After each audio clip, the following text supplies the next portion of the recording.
Sir SI भर्ती के मामले में आप ट्रेनी एसआई की ओर से जी कितने ट्रेनी एसआई की ओर से अपील दायर की गई थी, क्या कुछ अपील में आपने पेश किया? हमने 10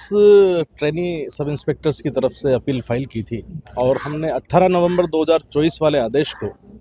जिसके द्वारा रिक्रूटमेंट प्रोसेस पर स्टेटस को करने का कोर्ट ने निर्देश दिया था, उसको चुनौती दी थी एक अपील में। और दूसरी अपील में हमने 9 जनवरी 2025 के आदेश को, जिसके द्वारा ट्रेनिंग पर रोक लगाई गई थी, उसको चुनौती दी थी। पहली अपील जो 18 नवंबर 2024 के खिलाफ थी, उसमें हमारा ये ग्राउंड्स थे कि रिक्रूटमेंट प्रोसेस तो कब का पूरा हो चुका एंड रिक्रूटमेंट प्रोसेस कंप्लीट हो जाने के बाद अपॉइंटमेंट हो चुके हैं and for last about 1 year they are under training. उनकी ट्रेनिंग निरंतर चलती जा रही है, क्योंकि ये सारी प्रक्रिया रिक्रूटमेंट प्रोसेस अभी ऑलरेडी पूरा हो जाने के बाद उसके ऊपर रोक लगाने का उसका कोई औचित्य नहीं। और उसी 18 नवंबर 2024 के स्टेटस को के पश्चात जो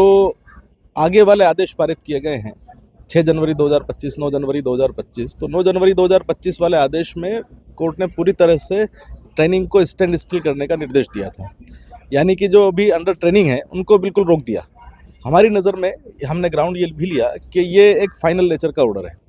जहाँ पर आप किसी की ट्रेनिंग को पूरी तरह से रोक दें, यानी कि उसको एक तरह से जो उसका कंटिन्यूअस प्रोसेस था उसमें से आपने डिसकंटिन्यू करने का निर्देश दे दिया है, जबकि अभी तक कोई कोर्ट किसी फाइनल कंक्लूजन पर नहीं पहुंचा है और स्टेट गवर्नमेंट की भी फाइनल रिपोर्ट अभी तक नहीं आई। दूसरा हमने निवेदन ये किया था कि investigation is always subject to final conclusion, जब तक कि उसका हो नहीं जाता फाइनल, कि इन्वेस्टिगेशन करने वाली अथॉरिटी को जो फाइनल अथॉरिटी है उसने स्वीकार न कर लिया हो, तब तक इन्वेस्टिगेशन कंक्लूड नहीं होता। और इस तरह से जो प्रेजेंट रिपोर्ट है वो कंप्लीट इन्वेस्टिगेशन नहीं करती है। आगे फर्दर इन्वेस्टिगेशन का स्कोप है, इन्वेस्टिगेशन किसी दूसरी अथॉरिटी से कराए जाने का भी स्कोप है, किसी और थर्ड पार्टी को लाइक सीबीआई को इन्वॉल्वमेंट का भी स्कोप है। तो all these aspects are required to be considered and taken final decision is to be taken at the end of the state government. Prior to that, to jump to any conclusion would be a premature exercise of the jurisdiction, and therefore all these grounds we approach the division bench. क्या आदेश अब court ने ultimately कहा कि चूंकि 10 फरवरी 2025 ही अगली तारीख है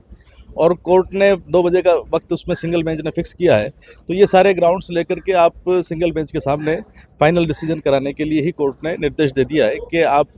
single bench के सामने रिक्वेस्ट करके let it be decided. 10 February is already fix date, so within a period of 2 weeks, even with the leverage of 2 weeks, the court has to decide it finally.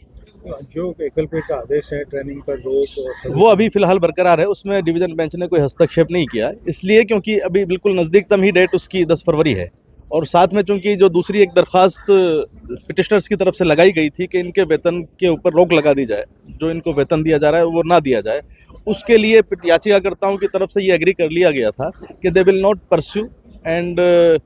Take adjournment on that application. उस application को वो insist नहीं करेंगे,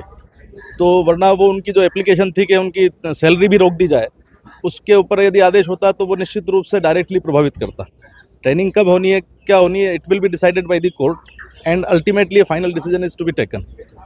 वो पहले तो state government की level पे होगा and then court will evaluate. अगर ना लेती है तो कोर्ट किस तरह से उसको देखता है, it will be coming up on 10th of February।